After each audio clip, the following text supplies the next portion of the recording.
चलो बच्चों, आज हम कक्षा 10वीं के इतिहास के पाठ 2 जिसमें आपका पाठ का नाम है भारत का राष्ट्रवाद, उसमें एक बहुत महत्वपूर्ण टॉपिक है असहयोग आंदोलन। और हमारे बच्चों को कई बार समझाने के बाद भी बार बार ये असहयोग आंदोलन उनके दिमाग से भूल रहे हो। क्यों भूल रहे हैं? अब देखो, हमें एक ट्रिक को लेकर के चलना है और इस ट्रिक में हमें इन 4 बातों को ध्यान रखना है। कभी भी किसी भी आंदोलन के बारे में आपसे पूछा जाए तो आपके पास ये 4 टॉपिक होना चाहिए, क्योंकि कोई भी आंदोलन होने की, कोई घटना की एक तारीख होती है, एक दिन होता है, उस आंदोलन को शुरू करने वाले कोई व्यक्ति होते हैं, वो आंदोलन या वो झगड़ा क्यों हुआ उसके कुछ कारण होते हैं, और उस आंदोलन में क्या क्या हुआ, किसने क्या क्या किया, वो सारी बातें होती है। चाहे वो आपका असहयोग आंदोलन हो, सविनय अवज्ञा आंदोलन हो, दांडी यात्रा हो, भारत छोड़ो आंदोलन हो, किसी भी आंदोलन के बारे में अगर आपसे पूछा जाए तो आपका उत्तर इन 4 बातों के आसपास होना चाहिए। जैसे हमारे इस असहयोग आंदोलन का सबसे पहली बात है, असहयोग आंदोलन के बारे में अगर आपसे टिप्पणी पूछी जाए या कोई भी बात पूछी जाए तो हमें सबसे पहले पता होना चाहिए कि असहयोग आंदोलन कब शुरू हुआ था। तो असहयोग आंदोलन कब शुरू हुआ था? 1920 में। Very good. किसने शुरू किया था? महात्मा गांधी। अब 2 चीजें हमारे पास निकल के आ गई कि ये आंदोलन या ये झगड़ा, ये लड़ाई या ये घटना क्यों हुई थी, है ना, कब हुई थी, किसने की थी। अब हमारा अगला स्टेप जो है इस उत्तर का क्या होना चाहिए, क्यों हुआ था आखिर ये असहयोग आंदोलन भारत में। अब 1920 की बात हो रही है तो 1920 में भारत की स्थिति कैसी थी? भारत की स्थिति कैसी थी? भारत अंग्रेजों का गुलाम था। तात्पर्य कि भारत में अंग्रेजों का शासन था, और जब भारत में अंग्रेजों का शासन था तो सीधी सी बात है कि भारतीय लोग अंग्रेजों के दबाव में थे, अंग्रेजों के गुलाम थे। जैसा अंग्रेज लोग चाह रहे थे वैसा ही सारा कार्य हो रहा था। अब असहयोग आंदोलन के भी होने के कुछ कारण रहे होंगे, है ना? तो क्या कारण है, अब हम उन कारणों को क्रम से जान लेते हैं। अब जब यह आंदोलन 1920 में हुआ है, इसके पहले कोई महत्वपूर्ण घटना घटी है क्या? क्या है वो पहली प्रथम महत्वपूर्ण घटना? बताओ। प्रथम विश्व, वेरी गुड, प्रथम विश्व युद्ध। तो प्रथम विश्व युद्ध कब से कब तक चला, किसी को पता है? 1914 से 1918। तो इतने लंबे टाइम पीरियड तक जब दुनिया के देश लड़ाई में लड़ते रहे, क्या भारत भी प्रथम विश्व युद्ध में लड़ा था? किसकी तरफ से? अंग्रेजों की तरफ से, ब्रिटेन की तरफ से जबरदस्ती भारतीय लोगों को प्रथम विश्व युद्ध में भेजा गया था। तो जबरदस्ती हमको युद्ध में भेजा गया और इतने लंबे समय तक हमारे घर परिवार के सारे काम करने वाले पुरुष लोग युद्ध में लड़ते रहे, कुछ जिंदे आए और बाकी कई ज्यादा लोग तो मौत के घाट उतर गए। तो हमारे भारत के कई परिवार बेघर हो गए, काम करने वाले लोग खत्म हो गए, कई औरतें विधवा हो गई, कई बच्चे बिना बाप के बेसहारा हो गए। ऐसा हुआ? तो क्या भारतीय लोगों को गुस्सा नहीं आएगा? आएगा।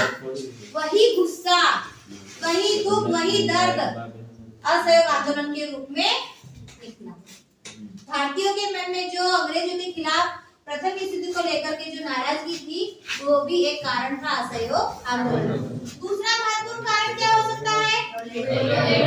Roulette Act. क्या था रोलेट एक्ट? एक काला कानून। इस एक्ट के तहत क्या हो रहा था? कहीं पर भी 3 व्यक्तियों को देखा जा रहा था तो बिना मुकदमा चलाए उन्हें जेल में डाला जा रहा है।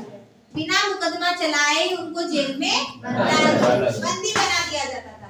और कितने साल की सजा? 2 साल की सजा। अब जब ऐसा कानून बन गया तो हम कोई त्योहार नहीं मना पा रहे, हम कोई सामाजिक कार्य नहीं कर पा रहे, हम लोग तो बंद गए। तो क्या ये कानून अच्छा था? क्यों हुआ था ये कानून? क्यों लागू किया था सरकार ने कानून? को हमारे गुस्से को दबाने के कारण।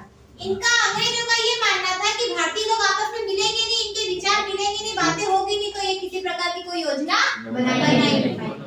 लेकिन अब जब ये एक्ट पारित हुआ तो इस एक्ट के कारण भारतीय लोग इतने ज्यादा दबाव में आ गए, इतने ज्यादा गुस्से में आ गए कि उन लोगों ने इस एक्ट के खिलाफ भी आंदोलन करना शुरू किया। इस एक्ट को भी कितने ही लोग जेल चले गए, कितने ही लोग मौत मतलब मृत्यु दंड के हकदार भी हो गए, लेकिन ये एक्ट के कारण हमारे भारतीय लोगों को बहुत सारी परेशानियों का सामना करना पड़ा। तो ये भी एक कारण रहा हमारे असहयोग आंदोलन का। हाँ, 1919 में हुआ था। तीसरा महत्वपूर्ण कारण क्या हो सकता है? जलियांवाला बाग हत्याकांड। इसको हत्याकांड क्यों कहा है? इसको हत्याकांड क्यों बोला गया है? अंग्रेजों ने अंधाधुंध गोलियां चलाती। अंग्रेजों ने अंधाधुंध गोलियां चलाती भारतीय क्या कर रहे थे जलियांवाला बाग में लोग? किसके खिलाफ? रोलेट एक्ट के विरोध में एक मीटिंग रखी। कहाँ पर? अमृतसर के जलियांवाला बाग में। कि वो एक खास दिन था क्या उस दिन? वैसाखी का दिन था। कोई तारीख भी थी क्या? 13 अप्रैल 1919 जलियांवाला बाग हत्याकांड। ठीक है, तो ये अब वहां पर जनरल डायर आया और उसने फिर से इस रोलेट एक्ट के चलते बिना किसी सूचना के निहत्थे लोगों पर अंधाधुंध गोलियां चलवा दी। अब वहां पर सैकड़ों लोग, महिला पुरुष भी, बच्चे भी, बड़े बूढ़े जवान सब उसमें शामिल थे। इतने सैकड़ों लोग उस जलियांवाला बाग में मौत के घाट उतर गए और मृत्यु का शिकार हो गए। इसका भी बहुत गुस्सा था लोगों में और ये भी एक कारण बना हमारे असहयोग आंदोलन। और कोई कारण था क्या? खिलाफत आंदोलन। खिलाफत आंदोलन क्या था? ये खिलाफत आंदोलन किसने शुरू किया था? दो अली भाई। क्या हुआ था? क्या कारण था खिलाफत आंदोलन का? ये भी तो एक आंदोलन है। कोई एक बोलो।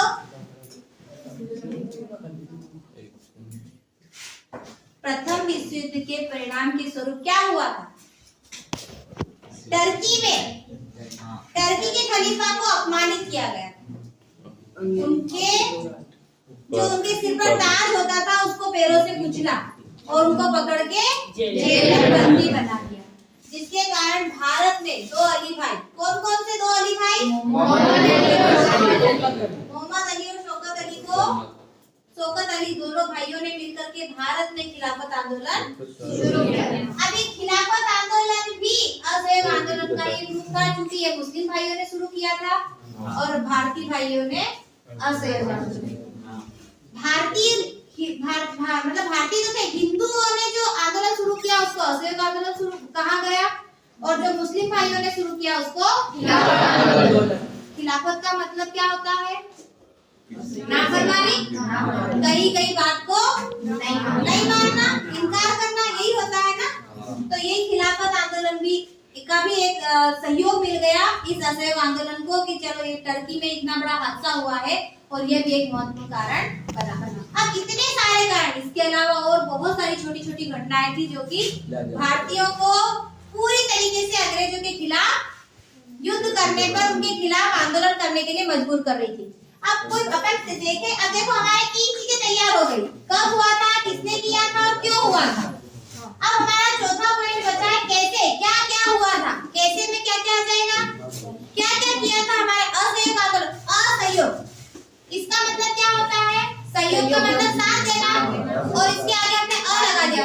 असहयोग मतलब साथ नहीं देना। कहां से क्या क्या करने से मना कर दिया था भारतीयों ने? कपड़े बोलो एक पढ़ाई करने से और पढ़ाने से मना कर दिया और कपड़ों की होली जला दी और स्कूल और कॉलेज जाने से मना कर दिया। कॉलेजों में प्रोफेसर ने उनके यहाँ से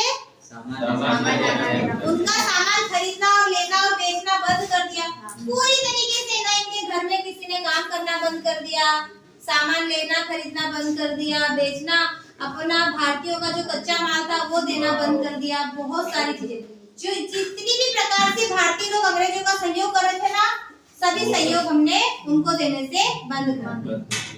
ये सारी गतिविधियां, ये सारी घटनाएं हुई थी असहयोग आंदोलन। और साथ ही साथ नारेबाजी और रैलियां चलती रही कि हम अंग्रेजों का किसी प्रकार से सहयोग नहीं करेंगे। इसके पहले बहुत सारी चीजें हो चुकी थी। प्रथम विश्व युद्ध, रोलेट एक्ट और जलियांवाला बाग हत्याकांड, 2-3 ये महत्वपूर्ण घटनाएं थी जिनके कारण असहयोग आंदोलन गांधी जी ने शुरू किया था। कोई ऐसी घटना है जिसके कारण असहयोग आंदोलन स्थगित हुआ? क्यों बंद हुआ था असहयोग आंदोलन? चोरा चोरी की घटना। क्या हुआ था चोरा चोरी की घटना में?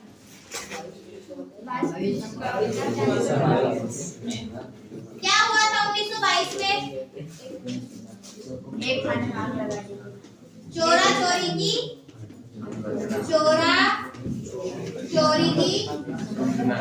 घटना। चोरा चोरी क्या है? एक जगह का नाम है? चोरा चोरी क्या है? कहाँ का ये है? उत्तर प्रदेश के गोरखपुर जिले का एक गांव या एक स्थान है जिसका नाम है वहाँ पर क्या हुआ था? एक पुलिस थाने में आग लगा दी थी और 22 पुलिसकर्मी और 3 अन्य नागरिक जिंदा जल करके मर गए। तो ये क्या हुआ था? हिंसा। और हमारे गांधी जी क्या थे? अहिंसावादी। गांधी जी क्या थे? अहिंसावादी। तो गांधी जी अहिंसावादी थे। खून खराबे, लड़ाई झगड़े, मारपीट से दूर रहना और दूर रखना लोगों को। उनके किसी भी आंदोलन का पहला रूल था, पहला नियम था कि किसी प्रकार से लड़ाई झगड़ा नहीं होगा, खून खराबा नहीं होगा, मारपीट नहीं होगी। लेकिन जैसे ही ये घटना घटी, चोरा चोरी की घटना, वैसे ही महात्मा गांधी ने असहयोग आंदोलन को स्थगित करने का निर्णय लिया और 1922 में चोरा चोरी की घटना के साथ असहयोग आंदोलन स्थगित हो गया। इस प्रकार से पूरा मामला है ये असहयोग आंदोलन। कब हुआ? 1920। खत्म कब हुआ? 1922। शुरू होने के बहुत सारे कारण है लेकिन खत्म होने का एक कारण, क्योंकि गांधी जी अहिंसावादी है और यहाँ पर एक बहुत बड़ी हिंसा हो गई जिसमें जिंदा पुलिसकर्मी जल करके मर गए। ठीक है, तो इस प्रकार से असहयोग आंदोलन, आशा करती हूँ कि आप सभी को बहुत अच्छे से समझ में आ गया। क्या आप लोगों को समझ में आ गया? और अगर फिर भी समझ में नहीं आए तो फिर से हम इसको बार-बार समझें, इसको जाने, क्योंकि कुछ चीजें हैं, तारीख और घटनाएं हैं, ये हमको याद होना चाहिए।